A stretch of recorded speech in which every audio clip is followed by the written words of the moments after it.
Hello. Today I want to share something that completely changed the way I think about marketing.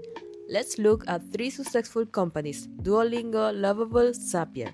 Different products, different audiences, different marketing strategy, and yet all of them are winning. So what is the common factor? It is not the channel, it is not the content format, and it is definitely not the latest AI tool. It is understanding the audience. And I think this is where many marketers get stuck. They see a successful company, they copy the content, they copy the tactics, they copy the platform, but they forget to copy the context. Let's start with Duolingo. Most people know them because of the owl, the memes, the jokes, the social media kills, but behind that strategy is a very clear business goal. Their audience is mostly consumer, student, young professional, people learning a language. So they optimized for attention, and it worked. Today, Duolingo has more than 500 million users worldwide and generate hundreds of millions of organic views through social media. They did not win by acting like a traditional education company. They won by becoming part of the internet culture. Now, let's look at Zapier. Completely different audience, business team, professionals, companies trying to save time. They are not looking for entertainment, they are looking for solution. That is why Zapier invested heavily in education content. Guides, tutorials, SEO, content designed to answer a real question. The result?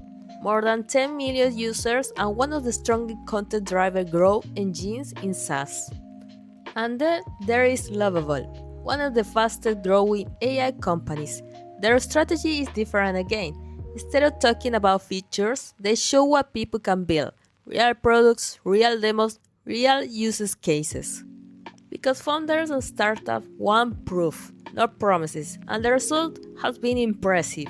The company reportedly reached around 60 million in annual recurring revenue while relying heavily on creators, community, and product demonstration instead of traditional pay advertising.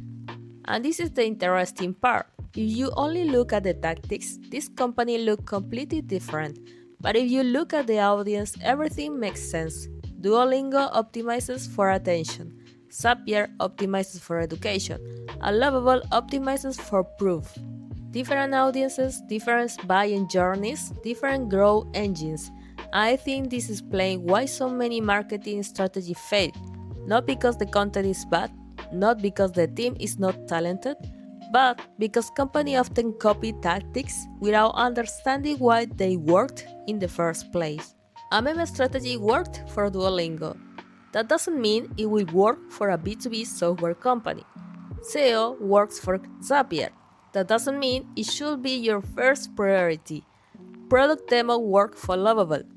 That doesn't mean every company should build its content around demos, because a strategy is not about copying that works. It is about understanding why it works. And more importantly, who it works for.